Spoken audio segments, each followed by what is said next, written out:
During the summer of 2003, events in the northeastern United States involved a strange human-like creature sparked brief local media interest before an apparent blackout was enacted.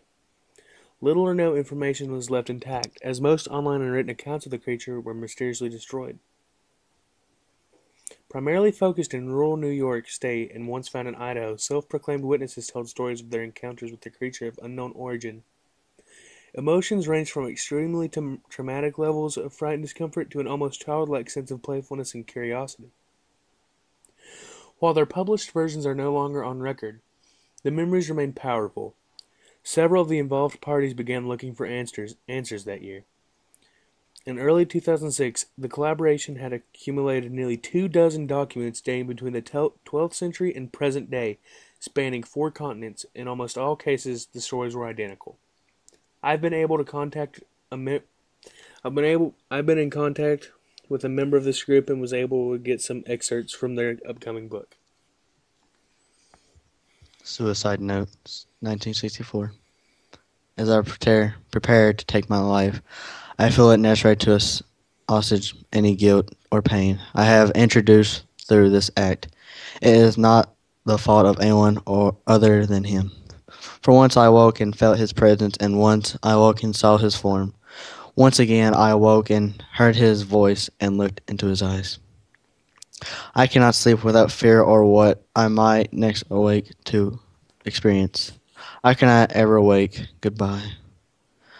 Found in the same wooden box were 2 empty envelopes addressed to William and Rose, and one loose personal letter with no envelope.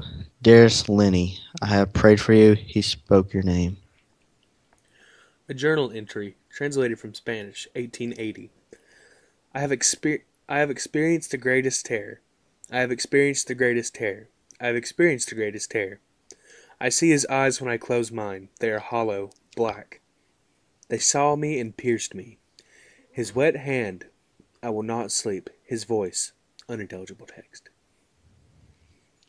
A mariner's log, 1691. He came to me in my sleep from the foot of my bed. I felt a sensation. He took everything. We must return to England. We shall not return here again at the request of the Rake. From a Witness, 2006.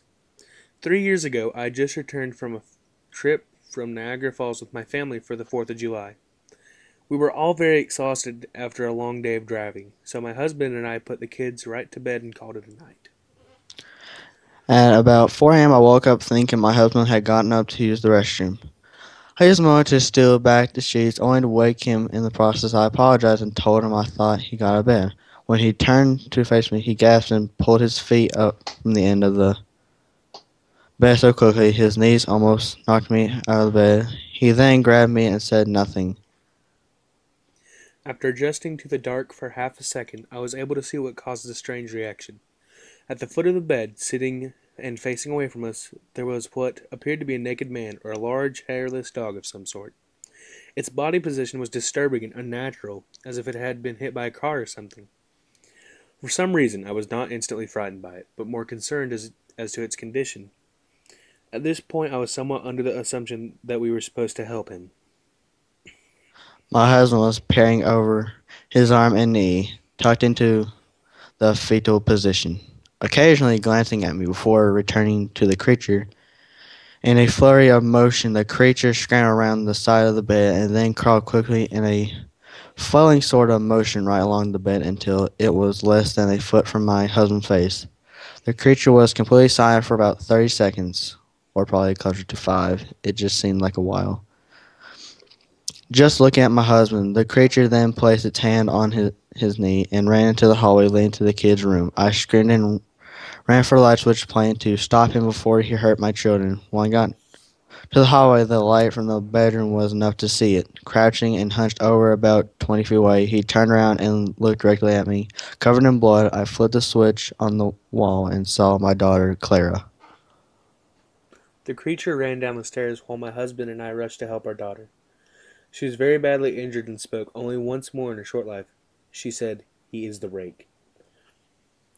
My husband drove his car into a lake that night while rushing our daughter to the hospital. They did not survive.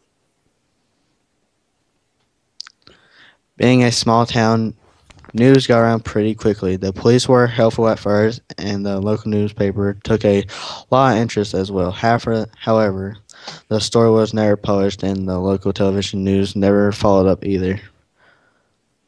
For several months, my son Justin and I stayed in a hotel near my parents' house. After we decided to return home, I began looking for answers myself. I eventually located a man in the next town over who had a similar story. We had got in contact and began talking about our experiences. He knew of two other people in the New York area who had seen the creature we now referred to as the Rake. It took the four of us about 2 solid years of hunting on the internet and writing letters to come up with a small collection of what we believed to be accounts of the rake. None of them gave any details, history, or follow up. One journal had an entry involving the creature in its first 3 pages and never mentioned it again. A ship's log explained nothing of the encounters, saying only that they were told to leave by the rake. That was the last entry in the log. There were, however, many instances where the creature's visit was one of a series of visits with the same person. Multiple people also mentioned being spoke to, my daughter included. This led us to wonder if the rake had visited any of us before our last encounter. I set up a digital recorder near my bed and left it running all night, every night, for 2 weeks. I would tediously scan through the sounds of me rolling around in my bed each day when I woke up. By the end of the second week, I was quite used to the occasional sound of sleep while blurring through the recording at 8 times the normal speed. This still took almost an hour every day. On the first day of the third week, I thought I heard something different. What I found was a shrill voice. It was the rake. I can't listen to it long enough to even begin to transcribe it. I haven't let anyone listen to it yet. All I know is that I've heard it before, and I now believe that it spoke when it was sitting in front of my husband. I don't remember hearing anything at the time, but for some reason the voice on the recorder immediately brings me back to that moment. The thoughts that must have gone through my daughter's head makes me very upset. I have not seen the rake since he ruined my life, but I know that he has been in my room while I slept. I know and fear that one night I'll wake up to see him staring at me.